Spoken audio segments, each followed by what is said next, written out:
যারা আন্ডার গ্রাজুয়েশনে আসবেন তাদের জন্য 22.5 ঘন্টার মতো কাজ করার অনুমতি আছে। আমাদের দেশে প্রচুর স্টুডেন্ট কিন্তু এখন দেশের বাইরে যাওয়ার জন্য আগ্রহী, কিন্তু দেখা যায় কি যে আমাদের দেশে কিন্তু আমরা ম্যাক্সিমাম মানুষই হচ্ছে মধ্যবিত্ত।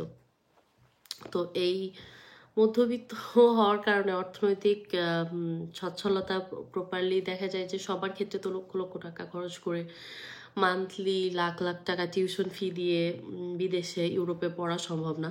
তো যার কারণে অনেক স্টুডেন্টরা আছে যাদের ইচ্ছা থাকা সত্ত্বেও কিন্তু তারা বেশি বাজেট না থাকায় তারা কিন্তু ইউরোপের ভালো দেশগুলোতে আসতে সাহস করেন না।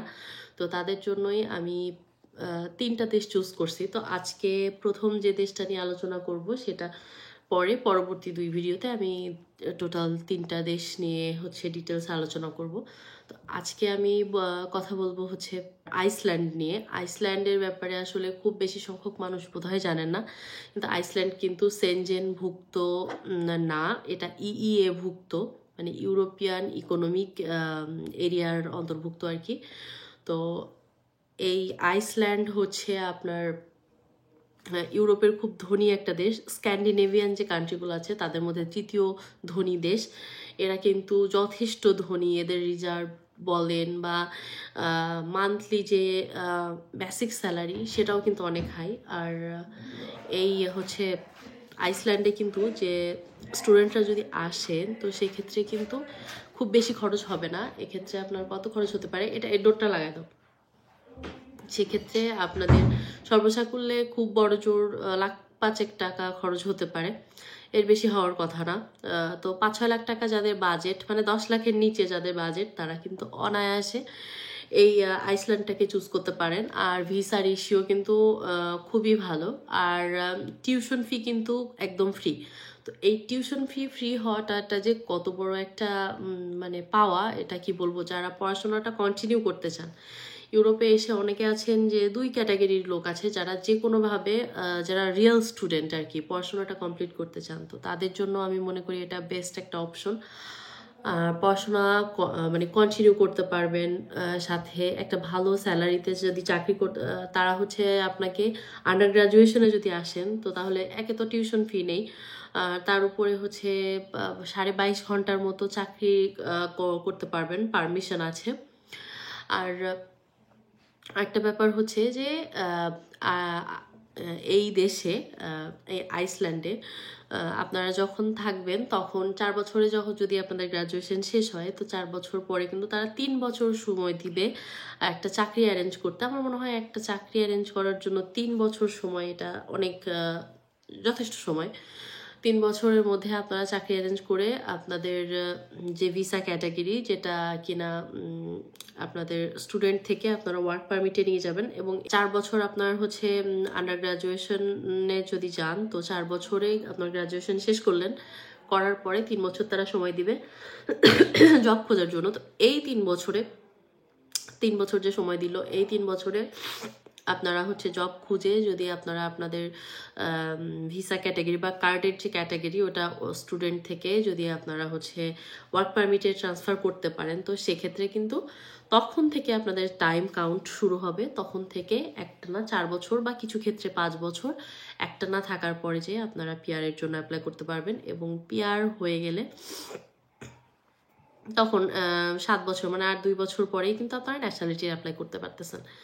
তো এত ভালো একটা দেশ, লেখাপড়া করে, যেখানে ইউরোপের অনেক দেশই আছে যেখানে কিন্তু সেটেল হওয়া খুব ডিফিকাল্ট, যাওয়া সহজ হলেও দেখা যায় যে সেটেল হওয়াটা অনেক ডিফিকাল্ট। তো সেসব দেশ থেকে মানুষ পড়াশোনা করেও শেষ পর্যন্ত বাধ্য হয়ে অন্য কোনো দেশে মুভ করে যেতে হয় বা নানান রকম অসুবিধা হয়। তো এখানে আপনারা কিন্তু মন চাইলে আপনারা সেটেল হয়ে যেতে পারতেছেন, যেহেতু অনেক ভালো একটা হাই স্যালারি, লাইফস্টাইল অনেক উন্নত, সব দিক দিয়ে অনেক ভালো একটা দ্বীপরাষ্ট্র। বাঙালি এই মুহূর্ত পর্যন্ত খুব বেশি বাঙালি বা বাঙালি কমিউনিটি খুব বড় না, তবে যেই হারে বাংলাদেশ থেকে ইউরোপের সমস্ত কান্ট্রিগুলোতে বাঙালি আসতেছে, আমার মনে হয় আগামী 10 বছর পর দেখা যাবে যে ভিসাই পাচ্ছে না এরকম অবস্থা। এখন তো 98% ভিসা রেশিও, বাট তখন দেখা যাবে যে ডিফিকাল্ট হয়ে গেছে। কারণ আমরা অনেক সময় দেখা যায় একটা দেশকে অবজ্ঞা করি। যেহেতু সেখানে খুব একটা আমাদের কমিউনিটি নাই। আস্তে, আস্তে দেখা যায় যে এত বেশি ওভার হাইপড হয়ে যায় যে তখন আর আমরাই চান্স পাচ্ছি না। তো আমার মনে হয় খুব ভালো একটা অপরচুনিটি হতে পারে যারা আসতে চাচ্ছে, এবং আপনি চাইলে পিআর বা ন্যাশনালিটি নিয়ে আপনি ইউরোপের অন্য কোনো কান্ট্রিতে মুভ করে চলে যেতে পারেন। সেটা সম্পূর্ণ আপনার ইচ্ছা। আর আমার মনে হয় না যাওয়ার কোনো প্রয়োজন আছে, যেহেতু এত ভালো দেশ, এত হাই স্যালারি। হ্যাঁ, তাদের লাইফস্টাইলটা অনেক বেশি এক্সপেন্সিভ, এটা হবেই, কারণ এটা যেহেতু ইনকামও ভালো আর যেহেতু দ্বীপ রাষ্ট্র, তো অবশ্যই এক্সপেন্সিভ হবে, এটা সাধারণ একটা ব্যাপার। তবে হ্যাঁ, আমি বলে রাখি এখানে আইসল্যান্ডের কিন্তু এম্বাসি বাংলাদেশে না, শর্ট টার্ম ভিসাটা বাংলাদেশ থেকেই আপনারা পাবেন, কিন্তু লং টার্ম যে ভিসাটা সেটা কিন্তু আপনাদের নিউ দিল্লিতে যেতে হবে। এটা এখন পর্যন্ত এর কোনো সুরাহা হয় নাই। তো আমার মনে হয় প্রথম দেশ সম্পর্কে আমি আইডিয়া দিতে পারছি। আমি আমার পরবর্তী ভিডিওতে ইনশাল্লাহ আর যে দুইটা দেশের ব্যাপারে আমি বলবো, সেই দুইটা দেশ নিয়েও আমি দ্রুতই আলোচনা করব। তো ঠিক আছে, আমার মনে হয় আমি মোটামুটি আইডিয়া দিতে পারছি। আর আইসল্যান্ড খুবই ছোট্ট একটা দেশ। আইসল্যান্ডের জনসংখ্যাও খুব কম। আর স্বাভাবিকভাবেই ইউরোপের বেশিরভাগ দেশেই কিন্তু জনসংখ্যা কম। আর কত জনসংখ্যা কি, আমার মনে হয় এগুলো হিজিবিজি বলে আমার কোনো লাভ নেই। এগুলো গুগল সার্চ করলে আপনারা পেয়ে যাবেন, খামোখা আমার বলে দরকারই নেই। মেইন যে পয়েন্টটা, এখানে আপনারা উইদাউট সরকারি যে ইউনিভার্সিটিগুলা, সেই ইউনিভার্সিটিগুলোতে উইদাউট টিউশন ফি পড়তে পারতেছেন। আইএলটিএস স্কোর আন্ডার গ্রাজুয়েশনের জন্য 6 এবং মিনিমাম আন্ডার গ্রাজুয়েশনের জন্য 6, এবং যারা হচ্ছে মাস্টার্সে আসবেন তাদের জন্য 6.5। তারপরে আসলে যারা আন্ডার গ্রাজুয়েশনে আসবেন তাদের জন্য 22.5 ঘন্টার মতো কাজ করার অনুমতি আছে, জব জব পারমিশন পাবেন। তারপরে হচ্ছে 4 বছরে যদি গ্রাজুয়েশন শেষ করে ফেলেন, তো সেক্ষেত্রে 3 বছরের সময় পাবেন জব অ্যারেঞ্জ করার। আপনার হচ্ছে জব অ্যারেঞ্জ হয়ে গেলে তারপর থেকে, তখন থেকে আপনার কার্ড যখনই চেঞ্জ হয়ে যাবে তখন থেকে একটানা 5 বছর, 4-5 বছর থাকার পরে আপনি পিআরের অ্যাপ্লাই করতে পারতেছেন, এবং পিআর পেয়ে গেলে আপনি তো সেখানে স্থায়ী বাসিন্দা হয়ে গেলেন, এবং ন্যাশনালিটির জন্য আর 2 বছর। তো আমার মনে হয় আমি যতদূর জানি যে পড়াশোনা চলাকালীন যে পিরিয়ডটা 4 বছর, ওই 4 বছর থেকে 2 বছর কাউন্ট হবে।